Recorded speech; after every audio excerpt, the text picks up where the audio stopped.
નમસ્કાર દર્શક મિત્રો, હું પીનલ આપનું સ્વાગત કરું છું અમારા સ્પેશિયલ રિપોર્ટમાં કે જ્યાં આજે આપણે વાત કરવાના છે પ્રાકૃતિક ખેતીને લઈને.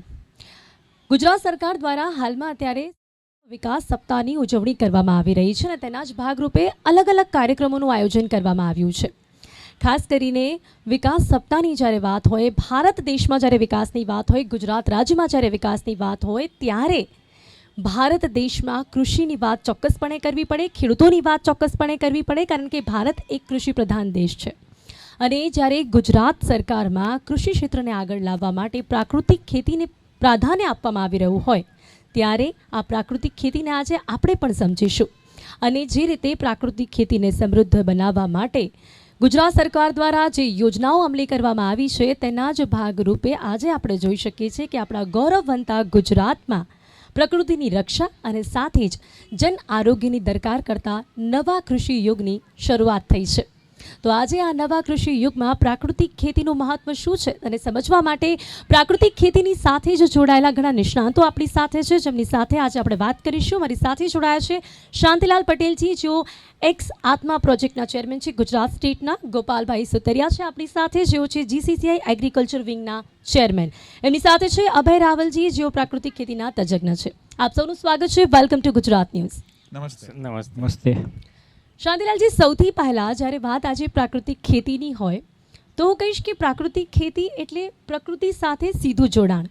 એવું કહી શકાય છે કે પ્રાકૃતિક ખેતી એટલે કે પ્રકૃતિ તરફ પ્રયાણ, એટલે કે ઝીરો બજેટ, રસાયણ મુક્ત ખેતી. ત્યારે આ ખેતી ખેડૂતો માટે કેવી રીતે ફાયદાકારક છે આપના અનુભવ પ્રમાણે? ખેડૂતો માટે એટલા માટે ફાયદાકારક છે કે જે ગાય આધારિત આ ખેતી છે. એટલે ગાય તો અત્યારે ખેડૂતને પશુપાલન એ ખેતીના પ્રાયારૂપ જ છે. તો હવે જે ગાયમાંથી જે એનું છાણ છે, ગૌમૂત્ર છે, એનો જ ઉપયોગ આપણે ખેતીવાડીમાં કરવાનો હોય છે. એટલે જીવામૃત આપણે ગાય હોય એટલે જીવામૃત આપણે બનાવી શકીએ છીએ અને ઘન જીવામૃત પણ આપણે બનાવી શકીએ છીએ.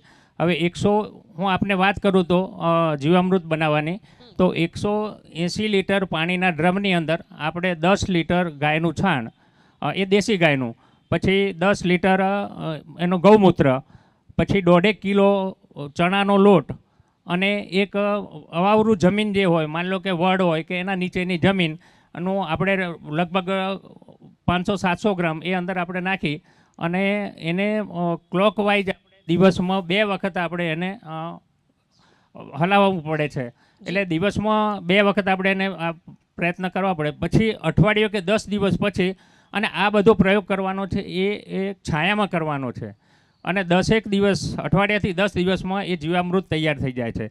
એનો આપણે ગાળી અને છોડ ઉપર છંટકાવે કરી શકીએ છીએ અને ડ્રીપમાં અને સ્પ્રિંકલરમાં આપણે એને આપી શકીએ છીએ. અને એવી લાગે છે કે એનો સીધો ફાયદો ખેડૂત થતો હોય છે. હા, કારણ કે આમાં શું છે, એના પૈસા બચે છે.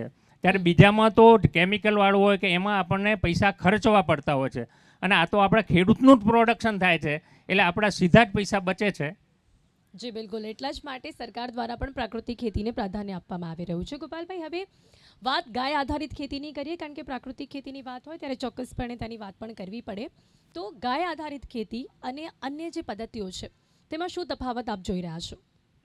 બેન, ખૂબ મોટો ફરક પડશે, કેમ કે આજે સિક્કિમ 30 વર્ષથી ઓર્ગેનિક ખેતી કરે છે. તો આજનું વિજ્ઞાન એમ કહે છે કે વનસ્પતિના કચરાને કાર્બન કહે છે, દેશી ગાયના છાણને કાર્બન કહે, ભેંસના ગોબરને કાર્બન કહે. પણ વનસ્પતિના કચરામાં 20-25 કમ્પાઉન્ડ છે.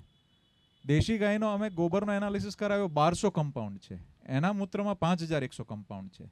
તો સિક્કિમે ખાલી પાંદડા અને એ બધો કાર્બન નાખ્યો, તો એનું ઉત્પાદન નથી જળવાયું. 1% પ્લસ કાર્બન છે સિક્કિમમાં, તોય ઉત્પાદન નથી. જ્યારે દેશી ગાયના છાણ આધારિત અમે પ્રયોગો કરાવ્યા, અમે ગૌકૃપા અમૃતમ કરીને એક કલ્ચર તૈયાર કર્યું છે બેક્ટેરિયા, અને છાણને એની સાથે જ્યારે કમ્પાઉન્ડ સાથે કમ્પોસ્ટ કર્યું, તો અળસિયાના ખાતરમાં 4-6% કાર્બન આવે, 8% સુધી આવે. આમાં 15%થી 32% સુધી પહોંચી ગયો. Copper, manganese, zinc, micro nutrition બદલાઈ ગયા. જ્યારે આવું છાણ જ્યારે જાય, એ ધાવીને જ્યારે અનાજ કોઈ પાકે કે ફળ પાકે, એની તુલના 20-25 કમ્પાઉન્ડ સાથે કેવી રીતે થાય? એટલે ઉત્પાદન નથી જળવાતું. એટલે ગૌ આધારિત જો ઉત્પાદન જાળવવું હોય તો પર્યાપ્ત માત્રામાં ગોબર જોઈએ, પ્રોપર એની પદ્ધતિ સમજવી જોઈએ, અને આ રીતે કરે છે તો એનો તુલના. ગાયોની સંખ્યા એમાં કેટલી જરૂરી છે, એ કેટલી મહત્વની છે? હા, એમાં અમારું ચોક્કસ એવું કહેવું છે કે ગાયોની સંખ્યા જેટલી વધુ બેન, આજે ભારત 200 વર્ષ પહેલા વર્લ્ડનું હાઈએસ્ટ પ્રોડ્યુસ કરતા હતું, ત્યારે 100 ટન શેરડી આવતી હતી, આજે 30 ટન જ આવે છે. જી તો અમે પાછું પર્યાપ્ત માત્રામાં છાણ જ્યારે પ્રતિ એકર નખાયું કે પ્રતિ એકર 1 થી 2 ગાયનું છાણ, 3 ગાયનું છાણ અને પછી બેક્ટેરિયા નખાવરાવ્યા ગૌકૃપા અમૃતમના, તો શેરડીની અંદર પાછું 80 ટન ને 110 ટન સુધી અમે લીધું. અને સૌથી ખુશીની વાત, હમણાં આદિવાસીના અમારે 2 દિવસ પહેલા જ ફોન આવ્યા સુરતથી કે જનરલી શુગરની રિકવરી 7 થી 8% હવે આવવા માંડી છે, 9%. એમની રિકવરી 14% થી 16% સુધી આવી ગઈ. એટલે પ્રોડક્શન એન્ડ ક્વોલિટી બંને ગૌ માતા બદલાઈ શકે છે. એટલે ચોક્કસ નિશ્ચિત બદલાઈ શકાય, પણ સાચી અને સારી પદ્ધતિઓનો સમન્વય થવો જોઈએ. ઓકે, તો અત્યારે આ જે પદ્ધતિ છે ખૂબ જ કારગર નીવડી રહી છે એવું આપણે કહી શકીએ છીએ. ઓકે, હવે ભાઈ, ગુજરાત સરકારની પ્રાકૃતિક ખેતીને લગતી જે પણ યોજનાઓ છે એ યોજનાઓને આપે ફિલ્ડમાં જઈને પણ જોયું છે, કેવી રીતે કારગર નીવડી રહી છે, આપના અનુભવો શું રહ્યા છે?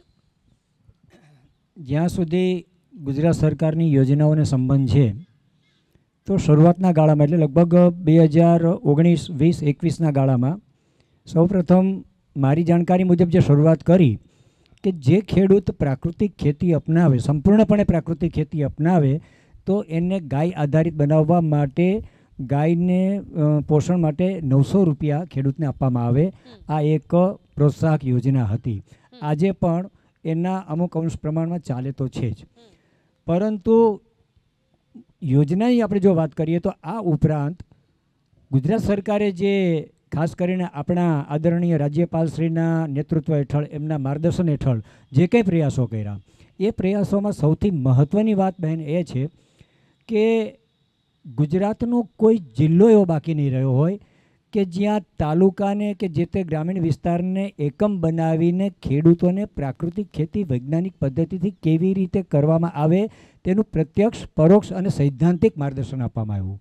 એટલું જ નહીં, મને એ અનુભવ છે કે આપણા રાજ્યપાલશ્રી પોતે ગાંધીનગરથી અંતરિયાળ વિસ્તારોમાં અનેક પ્રકારના ગ્રામીણ વિસ્તારો કે જે ખેડૂતોએ પોતાની વર્ષો જૂની રાસાયણિક ખેતીના પરિણામોથી ચિંતા સેવીને પ્રાકૃતિક ખેતી તરફ વળ્યા, એ ખેડૂતને પ્રોત્સાહન આપવા માટે સરકારના અધિકારીશ્રીઓ ઉપરાંત રાજ્યપાલશ્રી સ્વયં અનેક વખત એમના ખેડૂતોના ખેતરમાં જઈને એમને માર્ગદર્શન આપ્યું, એમને પ્રોત્સાહિત કર્યા છે.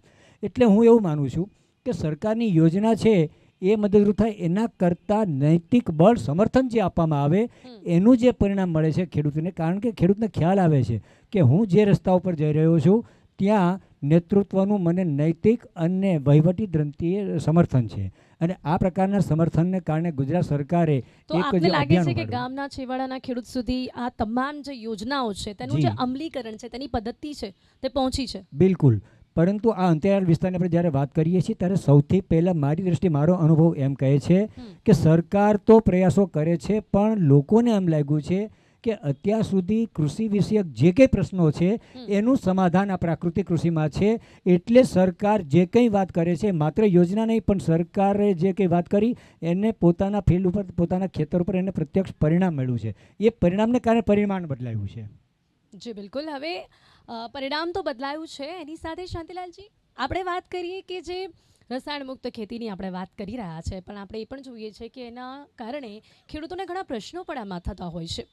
અહીંયા જ્યારે વાત આપણે આ પ્રકારની ખેતીની કરીએ, ઝેરી રસાયણોનો ઉપયોગ કર્યા વગર જ્યારે આ ખેતી કરવામાં આવતી હોય છે, ત્યારે શું લાગે છે આપને કે તેનો લાભ લેવા માટે ખાસ કરીને કેવા પ્રકારની પ્રક્રિયા છે તે અનુસરવી પડતી હોય છે? આમાં એવું હોય છે કે માની લો કે અમે જ પહેલાં રાસાયણિક ખેતી કરતા હતા.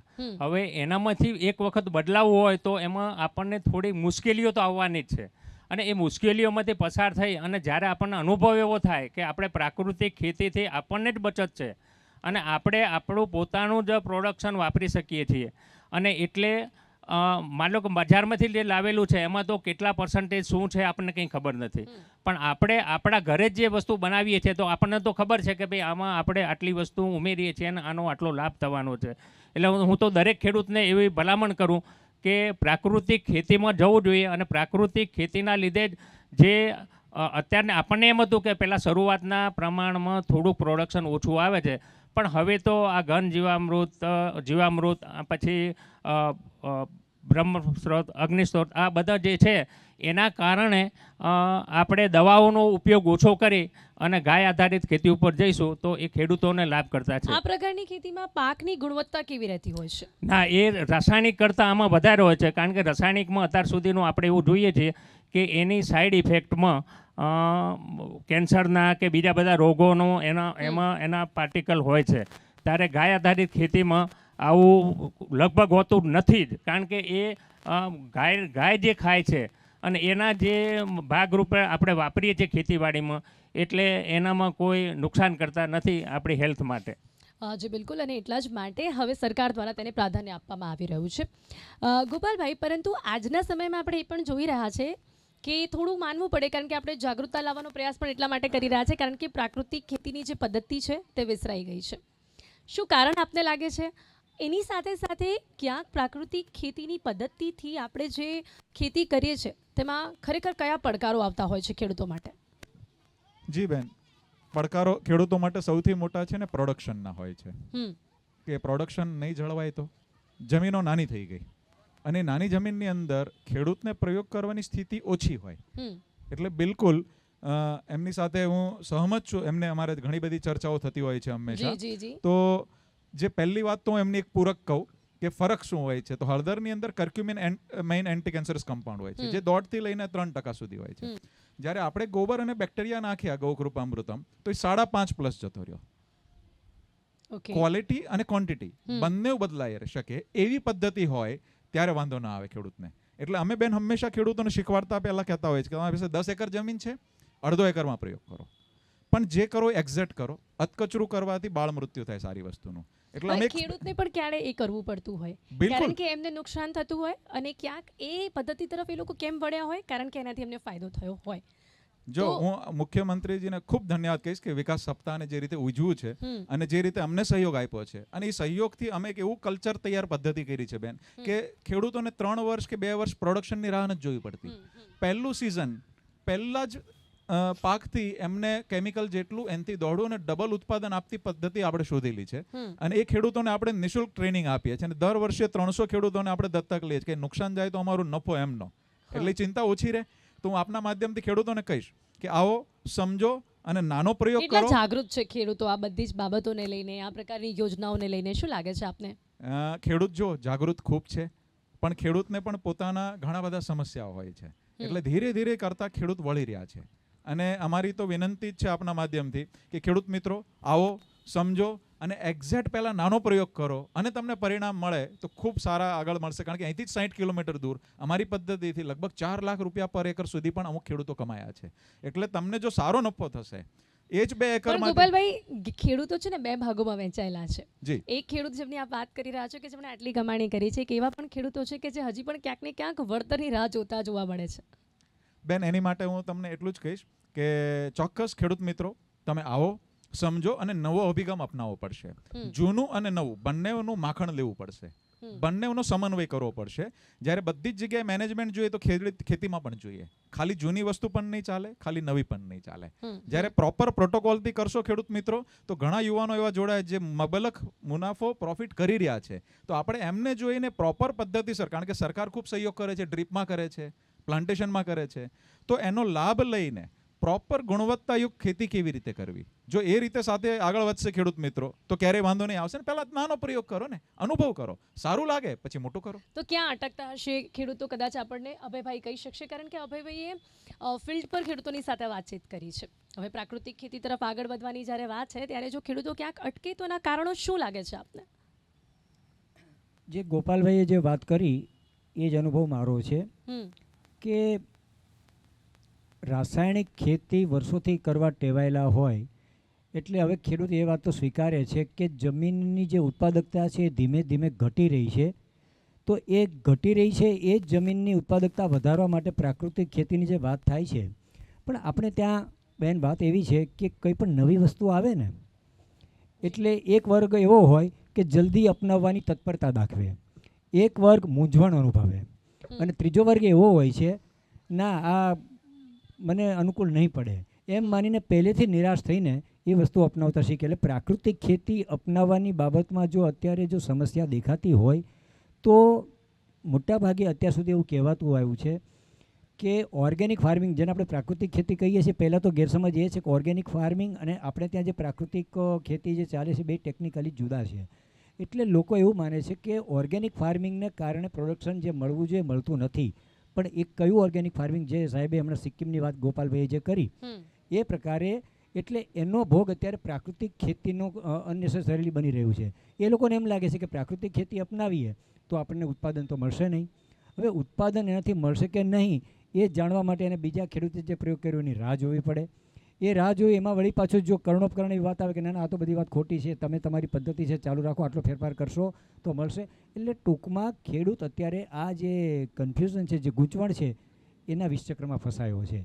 જો યોગ્ય તબક્કે એને માર્ગદર્શન આપવામાં આવે, અને અત્યારે થઈ રહ્યું છે, મેં હમણાં જે આપણે વાત કરી રાજ્યપાલશ્રી અને આખું ગવર્મેન્ટનું એક તંત્ર આત્મા, એ અત્યારે આ જ ક્ષેત્રમાં સક્રિયપણે કામ કરી રહ્યું છે. એટલે હવે લગભગ ખેડૂતને કમસે કમ જ્યાં સુધી એના સૈદ્ધાંતિક ઉપયોગિતાની વાત છે એમાં લગભગ ગૂંચવાડો નથી. પણ જે બીજી સમસ્યા છે એ જો આપ મને પછી પ્રશ્ન કરશો તો કારણ કે એ પણ થોડું ડિટેલ માગી લે છે. બિલકુલ શાંતિલાલજી, હવે ગુજરાતની વાત હોય ત્યારે આપણા ગુજરાતમાં 40 લાખથી વધુ એવા કુટુંબ છે કે જે આ કૃષિ ક્ષેત્રની સાથે જોડાયેલા છે. એટલે આપણે એક અંદાજો લગાવી શકીએ છીએ કે કેટલો મોટો વર્ગ છે કે જે આ ક્ષેત્રની સાથે સંકળાયેલો છે. ત્યારે આપ પણ એક ખેડૂત તરીકે શું અનુભવો છો? ગુજરાત સરકારની કઈ એવી યોજનાઓ છે કે જે લોકોને ખેડૂત બનવા માટે અને કૃષિ ક્ષેત્ર તરફ આકર્ષવા માટે ક્યાંક પ્રોત્સાહિત કરતી હોય છે? આપ કઈ યોજનાઓનું નામ લેવા માંગશો? હવે મારી દૃષ્ટિએ તો અત્યારે શું છે કે બાગાયત વિભાગ છે, આત્મા પ્રોજેક્ટ છે, પછી ખેતીવાડી વિભાગ છે, આ બધાની જુદી જુદી યોજનાઓ છે. અને એ ખેડૂતો એમાં યાંત્રિક વિભાગ હોય તો એના માટેની છે, પછી બાગાયત વિભાગ હોય તો એમના ફળફળાદીના જે રોપાઓનો છે એના માટેના જે નોર્મ્સ છે બધા, કે આ રીતે તમે ખારેક વાવો, પછી બીજા બધા ફળફળાદીના પાક વાવો તો એની અંદર આપણને આટલી સબસિડી મળતી હોય છે. એના ખર્ચના આપણને પૈસા મળતા હોય છે, નવો બગીચો ઊભો કરવા માટેના એના. એટલે સરકાર તરફથી તો આપણને ઘણા જ બેનિફિટ છે જે ખેડૂતોને લેવા હોય. અને આમાં શું છે કે મારી દૃષ્ટિએ તો પહેલાં જ્યારે પહેલવેલું યુરિયા આવ્યો ત્યારે જે સરકારે ટ્રાય કર્યા હતા કે અમારા શેઢા ઉપર યુરિયાની થેલી મૂકી જતા હતા કે ભાઈ આ થેલી ત્યાં પડી રહેશે ને તોય તમને ફાયદો થશે. શેના માટે? કે ખેડૂત એને અપનાવે, ખેતરમાં નાખે એટલા માટે મૂકી જતા હતા અધિકારીઓ. અને ધીમે ધીમે એમાં ટેવાતા ગયા. એવી જ રીતે આ હવે એમાંથી નીકળવા માટે આપણને પ્રાકૃતિક ખેતીમાં જવા માટે એવા જ પ્રયત્ન કરવા પડશે કે સરકાર અત્યારે આત્મા પ્રોજેક્ટ છે, આપણા આચાર્ય દેવવ્રત સાહેબ છે, ગવર્નર સાહેબ, પછી મુખ્યમંત્રી ભૂપેન્દ્ર પટેલ સાહેબ છે, બધાએ આના માટેના રાઘવજી પટેલ સાહેબ છે, બધા જ અત્યારે ખેતી માટે કઈ રીતે પોષણક્ષમ બને એના માટેના પ્રયત્ન કરે છે. અને અત્યારે મારી દ્રષ્ટિએ એ આ પ્રયત્નો આપને કેટલા સફળ જોવા મળી રહ્યા છે? આપના શું અનુભવો છે કે કેટલા ખેડૂતો છે જે ખરેખર પ્રાકૃતિક ખેતી તરફ વળી ચૂક્યા છે? આમાં શું મેં આપને કીધું કે ધીમે ધીમે બધા વળવાના છે. કારણ કે મારી જે ટેવ છે એ ટેવમાંથી મારે સુધારવા માટે આ ગોપાલભાઈ છે, અભયભાઈ છે, એમના ફાર્મના એમના વિઝિટ લેવી પડશે. પછી એ મને બોલાવે કે હું એમને બોલાવું, તો કનેક્ટિવિટી જે જળવાવી જોઈએ ખેડૂતો વચ્ચેની એ આમાં પહેલું માધ્યમ બની રહેશે. શું માનો છો ગોપાલભાઈ આપનું આ વાત સાથે? આપ કેટલું સમર્થન આપો છો? અને એની સાથે બીજો સવાલ એ પણ છે કે પ્રાકૃતિક ખેતી પદ્ધતિ હોય ત્યારે એમાં જમીનની ફળદ્રુપતા એ જાળવવી એ કેટલી જરૂરી અને એની માટે કઈ પદ્ધતિઓ અપનાવવી જોઈએ? જો હું એક વાત કહીશ કે પ્રાકૃતિક ખેતીની અંદર થોડાક પ્રોડક્શન સાથે લક્ષી સાથે જ્યારે જવામાં આવશે ને તો હજી સુંદર પરિણામ મળશે. એના રિસર્ચ અમે કર્યા છે, અમે 18 વર્ષ સુધી રિસર્ચ કરેલા છે. અને એ રિસર્ચ સાથે અમે એક એવી પદ્ધતિ તૈયાર કરી કે ગોબર અને બેક્ટેરિયા ગૌકૃપામૃતમ કરીને કલ્ચર છે, એનેબિલ એક્રિકેટેડ લેબોમાં આપણે એના મેટાજેનોમિક્સની ચેન્જ કરી DNA RNA ટેસ્ટ સુધી. એ જેવું ખેતરમાં જાય ને બેન, પહેલી જ સિઝનમાં અળસિયાઓની ભરપૂર માત્રા થઈ જાય છે. એટલે અળસિયાઓ વધ્યા ઉપરથી લઈને 20 ફૂટ સુધી જતી માટી ખાતા અળસિયાઓ પણ પેદા થાય છે. તો ઉપર નીચે કરે 1000 અળસિયાને સારું વાતાવરણ મળે તો એક વર્ષમાં 8.25 લાખ બને. એટલે જમીન કેવી ફળદ્રુપ થઈ જાય. જે આપે પ્રશ્ન પૂછ્યો તો વધુ વરસાદ ને ઓછો વરસાદ, તો વધુ વરસાદ આવે ને તો એ પોરોસિટી વધી, એટલે નીચે જમીનના તળમાં પાણી ઊંચું આવે અને વરસાદનું પાણી નીચે ઉતરી જાય, એટલે દરેક ખેતર ચેકડેમ બની જાય. બીજું મધમાખીઓ વધી જાય છે. જેવું આપણે આ બેક્ટેરિયા અને ગૌકૃપામૃતમ ને જે કાર્ય કરીએ પ્રાકૃતિક કોમ્બિનેશનથી, તો મધમાખીઓ 800 પ્રકારની માખીઓ પોલિનેશનનું કામ કરતી હોય છે ભારતમાં, જે નરી આંખે સરખી દેખાય ને એવી પણ હોય છે. અને પોલિનેશન થાય એટલે ઓટોમેટિક પ્રોડક્શન વધે. ત્રીજું, ચકીથી લઈને બધા અલગ ચકા અને ચકી જે આપણે ગામડે ઓછા જોવા મળે છે, અમારા કેમ્પસમાં 800થી વધુ છે. તો નાની મોટી ઈયળોને એ જ કંટ્રોલ કરતા, એટલે આખી બાયોડાયવર્સિટી જે કંટ્રોલ થવો જોઈએ નેચરલી કુદરતી સ્વરૂપમાં, એ ગૌ આધારિત થતું હોય છે. પણ એની માટે હું ચોક્કસ એવી સલાહ આપીશ કે જે પણ પ્રાકૃતિક ખેતી સાથે જોડાયેલા લોકો હોય એમને એકબીજાના વધુ પ્રોડક્શનની પદ્ધતિઓનું શિખામણ અને સમજણ સાથે એકબીજાને અપગ્રેડ કરવા જોઈએ. એટલે અમે એ કરેલું છે અને અત્યારે અમે 22 રાજ્યોમાં કામ કરીએ છીએ બેન. અમે GCCIમાં એવા ખેડૂતોનું સન્માન કર્યું, માનનીય અમારા સંદીપભાઈ ચેરમેન છે એસ્ટ્રલના ઓનર. તો એ એવી રીતે અમે કાર્યક્રમ કર્યો કે જે ખેડૂતોએ કેમિકલથી દોઢું, ડબલ અને 3 ગણું ઉત્પાદન કર્યું હોય અને ગૌ આધારિત હોય એવા ખેડૂતોને અમે સન્માનિત કર્યા. તો હું આપને બસ એ જ તો વિનંતી આપને કરીશ. લાગે છે કે સમજણથી અને કેમ સમજાવવાથી ખેડૂતો પ્રાકૃતિક ખેતી તરફ વળી રહ્યા છે? બિલકુલ વળી શકે. અને બીજું, સમજાવવાવાળા લોકોએ પણ સારી વસ્તુનું કોમ્બિનેશન કરીને ખેડૂતોની વચ્ચે વધુ અપગ્રેડ થઈને જવું જોઈએ. તો ખેડૂતોને હંમેશા જો સારું પરિણામ મળશે ને, ખેડૂતોને કોઈ છે ને કેમિકલ વાપરવાનું મન ન થાય બેન. કોઈને ઘરમાંથી પૈસોય દેવો અને ઝેર નાખવું ગમે કઈ દિવસ નહીં ગમે. એ મજબૂરીમાં કરી રહ્યા છે. એને સારો વિકલ્પ આપવાનો, પરિણામલક્ષી સાથે કામ કરવાનું, અને સરકારની સરસ યોજના હોય છે કે હવે બલ્કમાં અમૂલથી લઈને બધા પ્રોડક્શનને ખરીદવાને સહકારમાં પણ જોડી રહ્યા છે. એ પણ મોટી વાત છે. એટલે આવા એક સહકારના બહુ સરસ પ્રયત્ન થશે, પ્રયોગ થશે, તો દિવસે ને દિવસે પરિણામો વધશે. જી બિલકુલ. અને એવા જ પ્રયત્નો વિશે આપણે વાત કરી રહ્યા છે. અને આપણે વાત કરી કે ખેડૂતો મજબૂર છે કદાચ આ પ્રકારની ખેતી કરવા માટે, પણ એની સામે ક્યાંક ને ક્યાંક લોકોના આરોગ્ય સાથે પણ ચીડા થાય છે, કારણ કે આ પ્રકારની ખેતીથી લોકોના આરોગ્યને પણ નુકસાન પહોંચે છે. અભયભાઈ, એગ્રીકલ્ચર સેક્ટરમાં જે અન્ય સમસ્યાઓ જોવા મળતી હોય છે, આપણે સાંભળતા જોઈએ છીએ કે ગામડાના જે ખેડૂતો છે એમને વધુ વરસાદ પડે તો સમસ્યા છે, ઓછો વરસાદ પડે તો પણ સમસ્યા છે, પાકને નુકસાન થતું હોય છે, પાકના વળતરની માંગણી કરતા હોય છે. એવા બધા જ પ્રોબ્લેમ્સ, એવી બધી જ સમસ્યાઓનું નિવારણ શું પ્રાકૃતિક ખેતીમાં છે? બહુ સુંદર પ્રશ્ન છે આપનો. મેં સૌરાષ્ટ્ર અને ઉત્તર ગુજરાતના અનેક ગામોનો પ્રવાસ ખાસ કરીને આ પ્રાકૃતિક ખેતીના જે લાભ છે એ જોવા માટે મેં કરેલો. એમાં સૌથી પહેલાં આપણે જે વરસાદની વાત કરી, છેલ્લા 10 વર્ષની આપણે જો વાત કરીએ તો આપણે ત્યાં વરસાદની પેટર્ન આખી બદલાઈ ગઈ છે. વરસાદ ક્યારેક એટલો બધો પડે કે સિઝનનો 40, 45, 50% વરસાદ માત્ર 2 દિવસમાં પડે, અને એ વરસાદ પડ્યા પછી પાછો 25, 20, 30 દિવસ સુધી, મહિના સુધી પાછો વરસાદ ન પણ પડે. એટલે અતિવૃષ્ટિ અને અનાવૃષ્ટિ, આ પ્રકારની પરિસ્થિતિમાં ખેડૂત ખરેખર સામાન્ય સંજોગોમાં પાયમાલ થઈ જાય.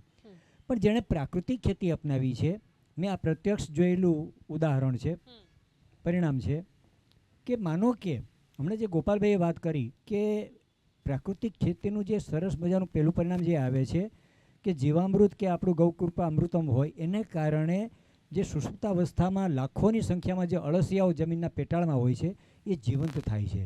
આ અળસિયાઓને કારણે જમીન એટલી છિદ્રાળુ અને પોચી બને છે, રસાળ બને છે કે માનો કે પહેલો વરસાદ, મેં હમણાં અનેક ખેડૂતો પાસેથી સાંભળ્યું કે આ ચોમાસામાં લગભગ 8 થી 10 ઇંચ વરસાદ માત્ર અમુક કલાકમાં પડ્યો. સામાન્ય સંજોગોમાં આટલો વરસાદ જ્યારે ખેતરમાં પડે ત્યારે ખેતરમાં પાણી દિવસોના દિવસો સુધી ભરાઈ રહે.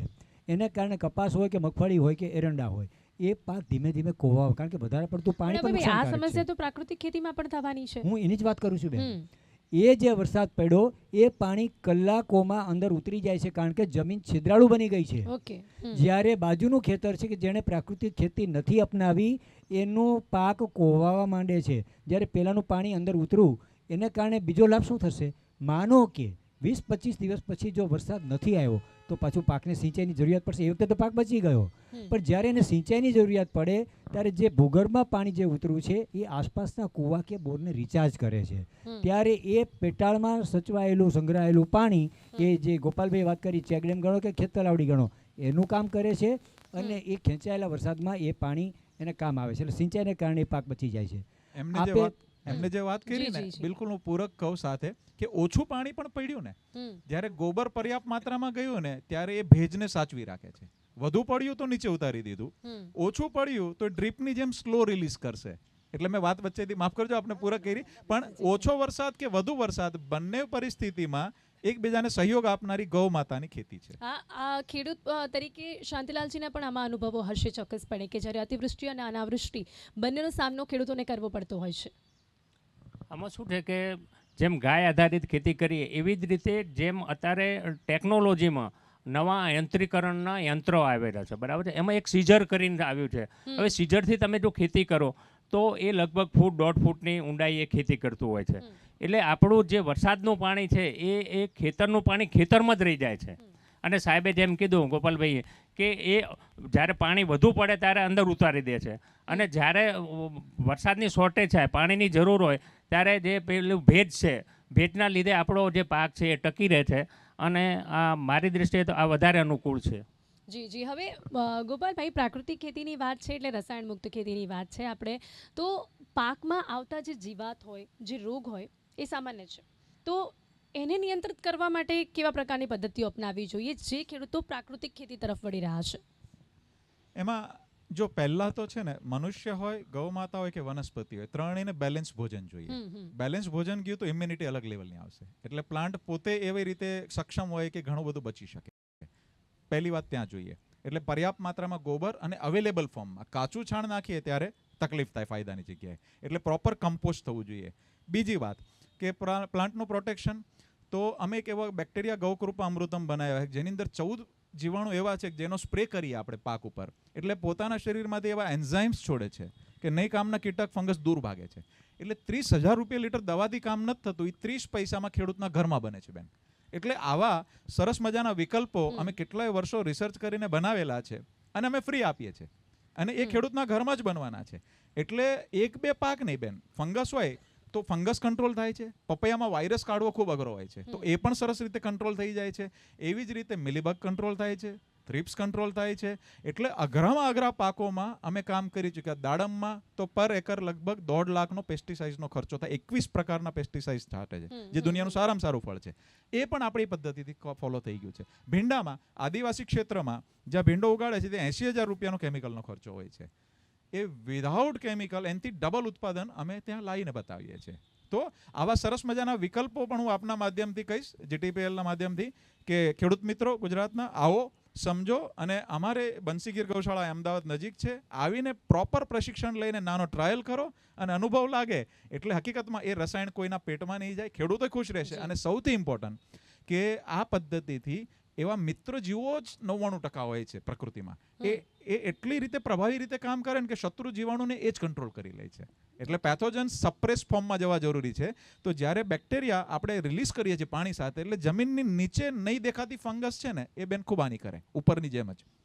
એ 50% પાક પીળો પડે ને પછી ખબર પડે. આ નીચે રિલીઝ કરીએ તો નથી દેખાતું, એ પણ સપ્રેસ ફોર્મમાં જતું રહ્યું. નીચે વ્હાઇટ રૂટ્સ, સફેદ તંતુમૂળ ફૂટ્યા, એ જ મેઇન ખોરાક લેશે. બરોબર ને શાંતિભાઈ? તો એ અવેલેબલ ફોર્મમાં કરે છે, તો નીચે ઉપર બંને જગ્યાએ કંટ્રોલ થયું. પત્તા ઉપર કંટ્રોલ થયું તો પ્રકાશ સંશ્લેષણની પ્રક્રિયા સારી થાય. એટલે ઓટોમેટિકલી ત્રણેય જગ્યાએથી પરફોર્મ અલગ લેવલનું થાય. એટલે મને લાગે છે કે આ બધું સામાન્ય રીતે જ્યારે હું સાંભળી રહી છું તો ક્યાંક ને ક્યાંક દરેક ખેડૂતને એને પણ એક અલગ પ્રકારના એજ્યુકેશનની જરૂર છે, એનું પણ એક અલગ શિક્ષણ છે કે જેની ખૂબ જ જરૂરિયાત છે, જેથી કરીને પ્રાકૃતિક ખેતી અપનાવીને ખેડૂત પણ ઘણો આગળ જઈ શકે છે. હવે અંતમાં બીજું શું કહેશો આપ તમામ દર્શક મિત્રોને પણ આપના અનુભવો પરથી, ખેડૂતો જે છે આ જે વિકાસ સપ્તાહની ઉજવણી થઈ રહી છે તે વિકાસમાં તેઓ પણ જનભાગીદારી બની શકે, કરી શકે, શું કહેશો તમને? આપે જે શિક્ષણની વાત કરી તો આપને જાણીને આનંદ થશે કે ગુજરાત સરકારે પંચમહાલ જિલ્લાના હાલોલ પાસે, પાવાગઢની પાસે પ્રાકૃતિક કૃષિ વિજ્ઞાન વિશ્વવિદ્યાલયની સ્થાપના કરી છે. આ લગભગ 6-8 મહિના પહેલાંનું ડેવલપમેન્ટ છે. અને ત્યાં હવે જેમ બીએસસી, એમએસસી એગ્રીકલ્ચર માટે જેમ અભ્યાસક્રમ ચાલે છે, એવી રીતે પ્રાકૃતિક કૃષિ વિજ્ઞાન માટે પણ વ્યવસ્થા ગવર્મેન્ટે કરી. એટલે એ વ્યવસ્થા તો છે જ. ઉપરાંત શિબિરો પણ થઈ રહી છે. માત્ર હવે એક જ વાત છે કે મને જે થોડીક સમસ્યા દેખાય છે કે પ્રાકૃતિક ખેતી અપનાવવી છે, પણ એમાં જે જીવામૃત, ઘન જીવામૃત બનાવવાની જે પ્રક્રિયા છે, અત્યારે ગ્રામીણ સમાજ રચના, સમાજ વ્યવસ્થા એવી છે કે આજે દાખલા તરીકે કોઈને લગ્ન, કોઈ દીકરીના લગ્ન કરવા હોય તો સામાન્ય રીતે ગામડામાં દેતા વિચાર કરે, કારણ કે બધાનું શહેરી તરફ આકર્ષણ હોય. હવે એમાં જ્યારે ખેતી, એમાં જીવામૃત બનાવવાની આ જે આખી પ્રક્રિયા છે, એમાં એટલી બધી તકલીફ છે કે આ કયો પરિવાર આને અપનાવે જો પ્રાકૃતિક ખેતી અપનાવવી હોય તો. એટલે એમાં જો સરકાર કોઈ એવી વૈકલ્પિક વ્યવસ્થા કરે કે માનો કે આ બધા જ દ્રવ્યો એ જથ્થાબંધ ગવર્મેન્ટ વ્યવસ્થિત રીતે, સામૂહિક રીતે ખેડૂતોને પહોંચાડે તો આ ઘર ઘર સુધી પહોંચે. અને બીજું, ખેડૂતોએ એવો વિશ્વાસ રાખવો પડશે કે રાસાયણિક ખેતીના અતિરેકને કારણે માત્ર ખેતી તો નથી પડી ભાંગી, વૈશ્વિક લેવલે જે ગ્લોબલ વોર્મિંગના જે સમસ્યા છે એના અનેક કારણોમાંનું એક મહત્ત્વનું કારણ આ છે, જંતુનાશક દવાઓનો અતિરેક. એટલે માત્ર કોઈ જીવનો નાશ નથી થતો, પણ માનવ સૃષ્ટિ અને આખા બ્રહ્માંડને નુકસાન થઈ રહ્યું છે. અને એ જ ગ્લોબલ વોર્મિંગનું કારણ છે. એટલે ખેડૂતો માત્ર પોતાના આર્થિક ઉપાર્જન માટે એ તો થાય જ છે, પણ સમષ્ટિના હિત માટે પણ પ્રાકૃતિક અપનાવીને એના માટે ગાયને કેન્દ્રમાં રાખે તો ગૌ સંસ્કૃતિનું પાલન થશે, આપણા અખિલ બ્રહ્માંડ સૃષ્ટિનું પણ બધાનું સ્વાસ્થ્ય જળવાશે, અને ખેડૂતનું તો હિત થવાનું છે જ છે. એટલે આમાં કોઈ ખચકાટ ન હોવો જોઈએ, એને એક સ્વભાવ બનાવવો જોઈએ. અને જો સ્વભાવ બનાવશે તો પ્રાકૃતિક ખેતીનું ભવિષ્ય અમારી દ્રષ્ટિએ ઉજ્જવળ છે. જી થેન્ક યુ સો મચ. આપ સૌનો ખૂબ ખૂબ આભાર. સમય અહીંયા સમાપ્ત થાય છે. પ્રાકૃતિક ખેતીની સાથે આપ લોકો જોડાયેલા તો છો, પરંતુ સાથે સાથે તમામ જે અન્ય ખેડૂતો છે તે પણ તેને સમજે અને તેની સાથે જ ખાસ કરીને તેની સાથે જોડાવા માટે કયા પ્રકારની પદ્ધતિઓ અપનાવી શકે છે તેના વિશે આપે લોકોને જણાવ્યું, તે બદલ આપનો ખૂબ ખૂબ આભાર. Thank you so much. ધન્યવાદ. નમસ્તે. તો દર્શક મિત્રો, આજે ખાસ કરીને આ કાર્યક્રમમાં વાત કરી છે પ્રાકૃતિક ખેતીને લઈને સરકાર દ્વારા કેવા પ્રકારની યોજનાઓ અમલી કરવામાં આવી છે, જેથી કરીને ખેડૂતો વધુમાં વધુ પ્રાકૃતિક ખેતી સાથે જોડાય, ખેડૂતોમાં ખુશખુશાલી આવે અને તેની સાથે જ જન આરોગ્યની પણ સંભાળ થાય. તો અત્યારે આ કાર્યક્રમમાં બસ આટલું જ. ફરીથી મળીશું નવા વિષયની સાથે. ત્યાં સુધી રજા આપશો. નમસ્કાર.